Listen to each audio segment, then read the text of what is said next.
Driving నేర్చుకున్న ప్రతిసారి నేను ఫస్ట్ వచ్చిన ప్లేస్ ఇదేనండి. హలో అండి, అందరికీ నమస్తే. Welcome back to my channel Swarnasri's gardening and vlogs. నా వీడియోస్ కనుక నచ్చితే please like, share and subscribe చేసుకుని సపోర్ట్ చేయండి. 500కి దగ్గరలో ఉన్నాను. ఇదేనండి అప్పికొండ బీచ్. నేను డ్రైవింగ్ నేర్చుకున్న ప్రతిసారి ఫస్ట్ రౌండ్ ఇక్కడికే వేసాను అనమాట. ఇది ఒక నాకు స్వీట్ మెమొరీ అండి. వైజాగ్ వచ్చాక స్కూటీ నేర్చుకున్నప్పుడు ఫస్ట్ ఇటే వచ్చాను, కారు నేర్చుకున్నప్పుడు కూడా ఫస్ట్ ఇటే వచ్చాను. ఇదిగోండి ఇంకా స్టార్ట్ అయింది నా జర్నీ, కారుతోటి నా జర్నీ. పక్కన మా వారి దర్శకత్వ పర్యవేక్షణలోనే ఉన్నాను, నిపుణుల పర్యవేక్షణలోనే ఉన్నాను. సింగిల్గా అయితే వెళ్ళట్లేదు. ఎందుకంటే మనం నేర్చుకున్నాక ఫస్ట్ బయటికి తీసినప్పుడు కంపల్సరీగా పక్కన డ్రైవింగ్ వచ్చిన వ్యక్తి సీనియర్నే మనం పక్కన పెట్టుకోవాలి. అంతేగాని ఎప్పుడు సింగిల్గా మాత్రం వెళ్ళకూడదు. ఎందుకంటే మనకి టర్నింగ్ల దగ్గర, ట్రాఫిక్ల దగ్గర కొంచెం మనం కొత్త కాబట్టి టెన్షన్ పడతాం కదా. అందుకని కంపల్సరీగా సీనియర్ వ్యక్తిని తీసుకొని వెళ్ళాలి. ఇంకా మనం ఫస్ట్ కార్ నేర్చుకోవాలంటే నాకు వచ్చిద్ది అనే నమ్మకం ఉండాలి, ఇంట్రెస్ట్ ఉండాలి. మనం చేయగలం, నేర్చుకోగలం అని చెప్పి కాన్ఫిడెంట్గా ఉండాలండి. నేనైతే మా వారు ఇంకా డ్రైవింగ్ నేర్చుకో అన్నప్పుడు కూడా నేను ఫస్ట్ వెళ్ళనని అనలేదు, కానీ కాకపోతే కొంచెం భయం వేసింది. ఈ పెద్ద బళ్ళు కదా, స్కూటీ అంటే అటో ఇటో పడినా కూడా మనమే కింద పడతాము. ఇది ఏదన్నా కొంచెం మనం తేడా చేసామంటే మన వల్ల ఎదుటి వ్యక్తికి డ్యామేజే కదా, మనకి డ్యామేజే, ఎదుటికి డ్యామేజే అని నాకు కొంచెం భయం వేసింది. ప్రతి ఒక్కరికి భయం ఉంటుంది కదా. తర్వాత ఎన్నాళ్ళు భయపడతాంలే, ఏదైనా స్కూటీ కూడా ఫస్ట్లో అలాగే భయపడ్డాను. బ్యాలెన్స్ చేసుకోగలను లేదా పడిపోతానని అలాగే భయపడ్డాను. ఇంక భయం అనేది శాశ్వతం కాదండి. అది మనకు ధైర్యం అనే మాట మనం అనుకుంటే భయం అనేది పారిపోయిద్ది. ఇది నా ఇదనమాట. ఏదైనా కూడా నాకు నేర్చుకోవడం అంటే చాలా ఇంట్రెస్ట్ అండి. ఏదైనా కూడా మనకి అవసరం, పనికొచ్చిద్ది అని అనుకున్నప్పుడు నేర్చుకోవడానికి నేను ఎప్పుడు వెనకాడను.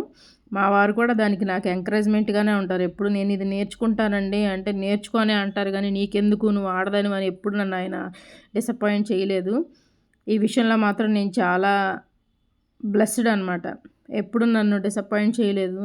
నాకు ఇది నేర్చుకోవాలని ఉంది అని అంటే నేర్చుకొనే అన్నారు, కానీ వద్దు నువ్వు ఎందుకు చేసేది, నువ్వు ఇంట్లోనే పనులు చేసుకొని ఎప్పుడు ఎప్పుడు నన్ను స్టాప్ చేయలేదు. అది కూడా మనకి ఒక రీజనే కదండి. ఏదైనా నేర్చుకోవాలన్నా కూడా ఇంట్రెస్ట్ పెట్టాలంటే అది కూడా మనకు ఒక రీజన్ అనమాట. ఇంకా ఇక్కడ కారు ఆగిపోయింది. ఏం చేశానంటే అటు వెళ్ళాలా ఇటు వెళ్ళాలని అడుగుతా క్లచ్ వదిలేసాను. మనం క్లచ్ కంప్లీట్గా వదిలేసామంటే ఖచ్చితంగా కారు ఆగిపోయిద్దండి. ఇంజిన్ అనేది ఆగిపోయిద్ది అనమాట.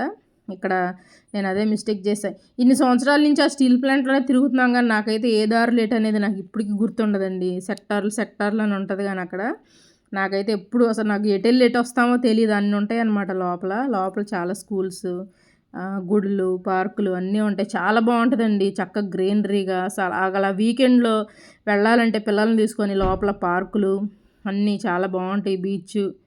స్కూటీ నేర్చుకున్నా కూడా ఫస్ట్ నేను సాటర్డే రోజు స్కూటీ నేర్చుకున్నాను. సండే రోజు మా వారిని ఎక్కించుకొని, స్కూటీ కూడా నాకు మా వారే నేర్పించారు. స్కూటీకి నేను ఎక్కడికి బయటికి వెళ్ళలేదు. స్కూటీ మాత్రం నేను 1 డేలో నేర్చుకొని, సాటర్డే నేర్చుకొని, సండే మార్నింగ్ మా వారిని ఎక్కించుకొని అప్పికొండ బీచ్ తీసుకెళ్ళిపోయాను అనమాట. అదే నాకు గుర్తొచ్చింది. కాకపోతే కారు అక్కడ రోడ్డు పెద్దది కాదు. మనం స్టీల్ ప్లాంట్ దాటిన తర్వాత మనం ఫ్యాక్టరీ దాటాక ఒక చిన్న రోడ్డు వస్తుంది అనమాట. అంటే విలేజ్లోకి వెళ్ళే రోడ్డు వస్తుంది. అది 1 వే అనమాట. అది మాత్రం చాలా చూసుకుంటా నడపాలి. అసలు ఎంత బాగా నడిపానంటే నా మీద నాకే ఆశ్చర్యం వేసింది, నేనేనా నడిపిందని. అంతేనండి, ఏదైనా భయపడేంత వరకే. ఒక్కసారి ఆ భయాన్ని తరిమి కొట్టామంటే మనకి ఎంతో నమ్మకం, కాన్ఫిడెంట్ అన్నీ మనకు వచ్చేస్తాయండి. నేనైతే ఏది నేర్చుకోవడానికైనా నేను సిద్ధంగా ఉంటాను, కానీ ఆ నేర్చుకునే చోట కూడా మనకు అనుకూలంగా ఉండాలి కదా. అదనమాట. నేర్చుకోగానే సరిపోదు, ప్రాక్టీస్ ఉండాలి. కంపల్సరీగా ప్రాక్టీస్ అనేది నేర్చుకొని వచ్చేసి ఇంట్లో కూర్చొని మళ్ళీ రేపు క్లాస్కి వెళ్దాంలే అప్పటి వరకు మనం ప్రాక్టీస్ చేయకుండా అదే పోయిద్ది అంటే అసలు ఏది కూడా అవ్వదండి. నేర్చుకున్న తర్వాత కంపల్సరీగా ప్రాక్టీస్ ఉండాలి. అక్కడ ఆయన ఏదో అన్నట్టున్నారు, అందుకే మూతి తిప్పుతున్నాను. మధ్యలో ఏదో అదిగోండి ఇప్పుడు నేను విలేజ్లోంచి వెళ్తున్నాను. చుట్టూ చెట్లు, రోడ్డు దగ్గరికి 1 వేలోంచి వెళ్తున్నాను. ఇదిగోండి ఇక్కడి నుంచి మనకి 1 వే స్టార్ట్ అయ్యిద్ది. స్టీల్ ప్లాంట్ ఇదే అనమాట. Steel plant factory, steel plant Visakha steel plant gate అనమాట ఇది ఎంట్రన్స్.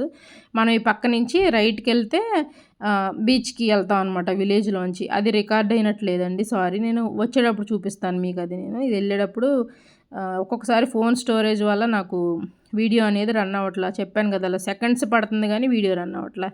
ఇదిగోండి బీచ్ వాళ్ళు ఎందుకో చాలా మురిగ్గా ఉన్నాయండి నీళ్ళు. అసలు మేము ఇంకా కాలు కూడా పెట్టలేదు. చాలా మురిగ్గా అంటే చాలా మురిగ్గా ఉన్నాయి. అవతలంతా కూడా చాలా బ్లూయిష్గా సీ బ్లూ కలర్లో ఉన్నాయి, కానీ ఇక్కడ మాత్రం చాలా మురిగ్గా ఉన్నాయి. అందుకే మేము లోపలికి దిగలేదు, ఊరికి అలా వెళ్ళొచ్చామని. అందులో రోజు సండే తీసింది కదా, నాన్ వెజ్ అది తింటాం కాబట్టి మేము సముద్రంలోకి వెళ్ళలేదు.